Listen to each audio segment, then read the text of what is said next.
Going into this Broner-Pacquiao fight, they said that Pacquiao was going to make upwards of $20 million. Broner was going to make upwards of $2.5 million plus a percentage of pay-per-view that could put him over $5 million. Lee, the fight only made $30 million, and that's if you take the high number to the report of upwards of 400,000. Who knows what that means? Does that mean it was 351,000 or 389,000? What is upwards of 400,000? So they leave that in the air. Well, but if it's 300,001, you round up, Andrew, right? That's what we learned in school. That's what I'm trying to put. Yeah, that's what I was trying to explain there. 351, is that upwards now of 400? So yeah, I hear you, Lee. That's what I don't know what the PBC's selling there. But even if you took 400,000 buys and times that by $75, that's $30 million. You got to think that this thing got split up between Showtime and Al Heyman. Then Al Heyman has to pay Pacquiao. Al Ellerby has to pay Pacquiao and Broner a guaranteed purse of $12.5 million before they even get into their pay-per-view percentages. So, it did make money. It didn't break the bank like most pay-per-view events do, right? Most of the time, even when Bob Arum used to run Pacquiao and Morales and Barrera and these guys on pay-per-view, he was only paying them like $4 million. So when they make $30 million on pay-per-view plus a sold-out gate of $7 or $8 million, well, hell, Top Rank made out that night. He's not paying guys upwards of $20 million before he even gets a cut. Andrew. Yeah. So, let's talk about Pacquiao. This is why I got rid of that Filipino fuck. Besides the taxes and wanting too much money and all the other shit he wanted, right? Forget all that. Remember when I said at the press conference some of them are singles? I'm going to be a little honest about Pacquiao. He's been a single for a long time, Andrew. Right. Usyk, 12-month plan, not ruling plan to ruling the heavyweight division. For those of you who don't know, Alexander Usyk, he's the guy who cleaned up the cruiserweight champion, won the tournament.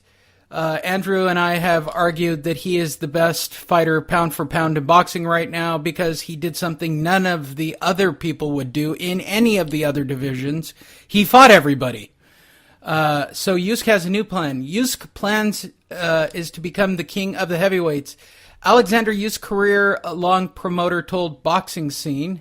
Alexander Krysik, Usyk's career-long promoter, told Boxing Scene of what appears to a complete abandonment of the cruiserweight division. If it appears within 1 year, that would be great. If not, we will move further along until he gets his chance to beat all of the heavyweight champions and unify the belt. But before that, we have to launch his heavyweight career. Usyk suggested shortly after his 8th-round victory over Tony Bellew last November in England that a move to the heavyweight was imminent, although not guaranteed the next step. The feat capped an incredible 2018 campaign and saw him score 3 road wins, including having outpointed fellow unbeaten titleists Briedis and Gassiev in their respective home countries of Latvia and Russia. So, Andrew, what do you think? Yeah, it's pretty impressive, the 3 road wins to get up to the unified champ. Is Usyk big enough to be a heavyweight? He's Deontay Wilder's size, so I would say, yeah, Deontay's been doing fine, and Usyk looks like a better technical fighter. So he's like Michael Moorish, maybe. Morris that's a good comparison. Yeah, I don't know if Moore had that much power.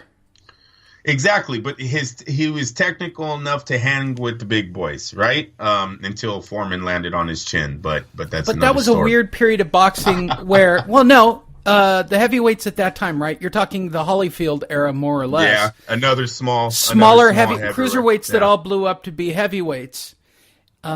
So yeah, I'm with you. It was a different era. Now we have legit heavyweights. I'm not saying that.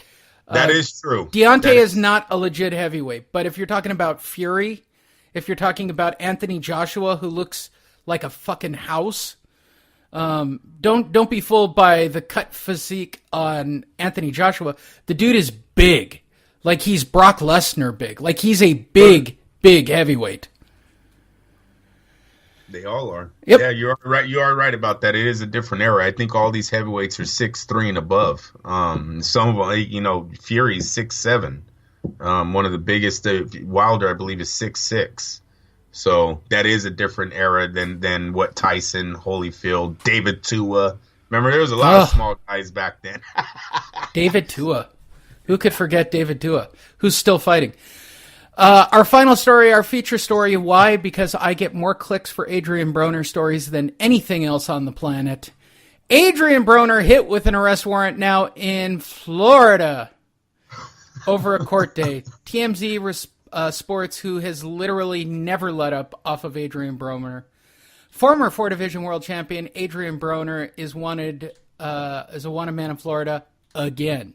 Broner failed to show up in Broward County court appearance once again on Wednesday, and the judge issued a warrant for his arrest immediately.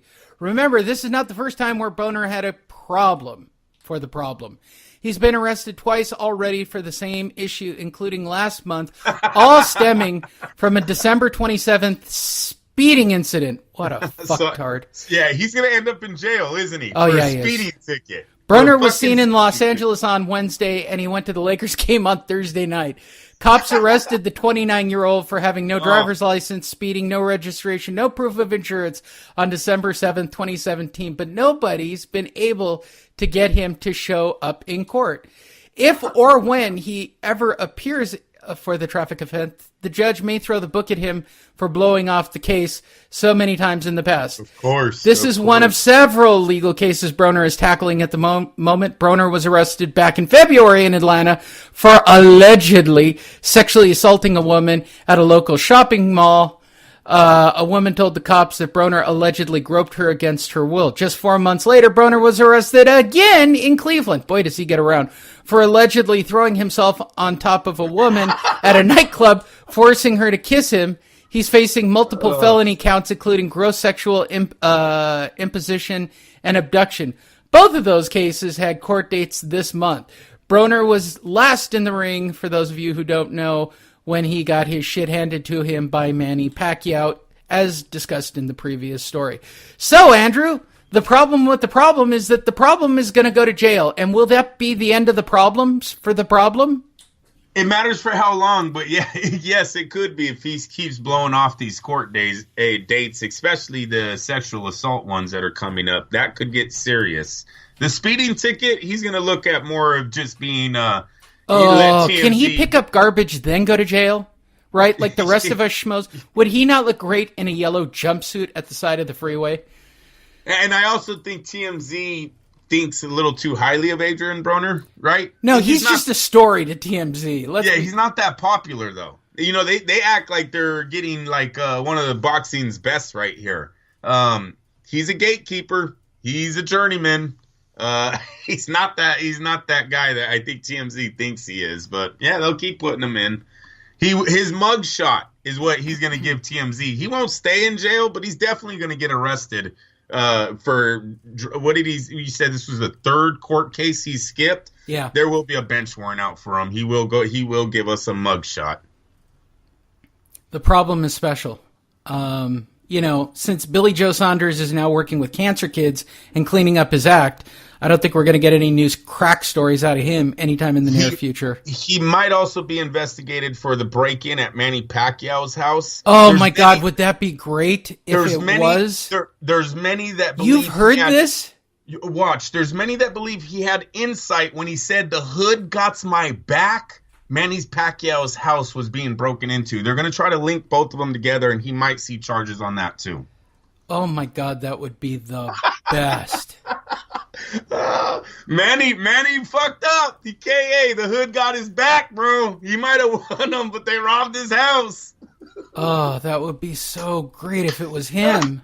I can't, the thought of that was like a warm rush of happiness over my entire body, Andrew. Yay. Well, we'd like to hear your comments and feedback. Go to fightnetradio.com and let me know what you think about the problems for the problem, because I love the problem. Well, I also like Jesse Vargas, who was spotted all week. He's back training and believes that he should get a title shot against somebody for some reason. It's really Broner's only way to keep his hood pass would to be turn himself in or have one of his buddies link him to that home invasion. Oh my God! Problem. Somebody turns him in as the guy who broke into Pacquiao's house. How, literally, Andrew? How great would it be? Like the minute you hear the story, is your first thought how happy it's going to make me, or are you just going to laugh at Broner? Tell me the truth. Is it the joy both. I'm going to get, or? It's just like when he made the cheeseburger joke. Right? Did you literally think at that moment, "Oh, Lee"?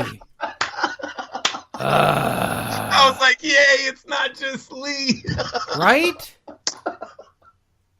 Fuck, that took some serious balls. There is boxing next week, by the way, for all of you wondering, and we'll talk about that right now. But first, I'd like to tell you to go to fightnetradio.com. That's fightnetradio.com. That'll take you to our Facebook page. Click the like button. There's a button that'll take you to our Spotify page. Why Spotify? Because it'll make you seem hipper with your kids.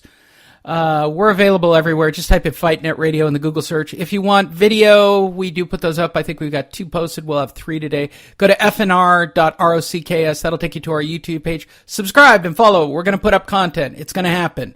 We're going to have all kinds of content for you.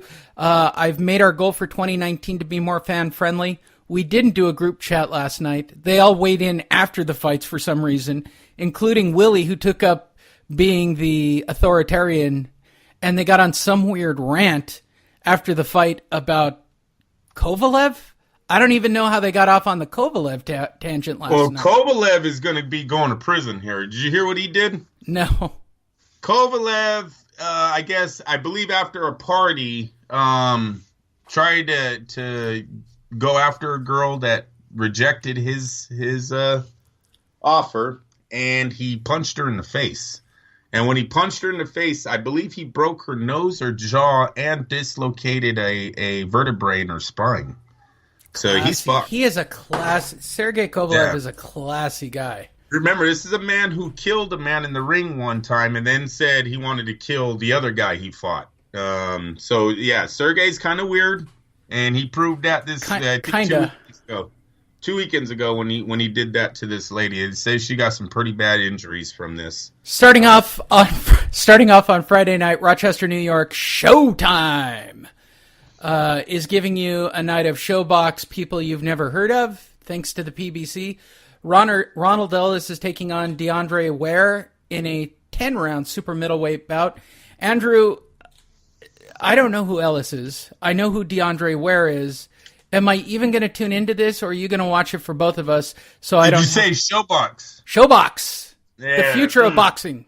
See, Showbox treats me like I live on the East Coast, and I don't like it, Lee. I don't like my fights at 12. I don't like my main event at 1 a.m. in the morning. So most of the time I record Showbox if they have legit up-and-comers going, and I'll watch them later. So I probably will not be watching this one live. Logan Yoon, Richard Zamora, and Lee. Yo. Hey, Lee, Yo. It's not that I don't want to. I'm asleep every time the main event. I just can't do it. Even if I drink coffee, that 1 o'clock a.m. start, 12:45 p.m. start, that gets to me every time, Lee. Sorry. No, it's all right. And then on ESPN and ESPN Deportes and ESPN Plus for all of us who have the app, quite a bit of boxing on Saturday from Frisco, Texas. Let's start from the bottom of the card where you guys will start watching. Richard Comey is taking on Isaiah Chinev, 12 round for the vacant IBF lightweight title. Oscar Valdez takes on... What's great about that is Comey just lost the title to Garcia. How the hell did you get to fight for it again? But whatever. Good promotion. Yeah, right. Title fight. Oscar Valdez takes on Carmine Tomasoni in 12 rounds for Valdez's WBO featherweight title. I didn't even know Oscar Valdez was still fighting, Andrew. He had the bad broken jaw, I believe, right? I thought so, right? And then he plays with alligators. That's what it was. He plays with the fucking alligators. Teofimo Lopez is in the co-main event. Too funny. Teofimo Lopez takes on Diego Magdaleno in the co-feature. That's a 10-round fight. That might steal the show, Andrew. That's an awesome fight right there. That's a big step up for the prospect of the year, Teofimo Lopez. Magdaleno's a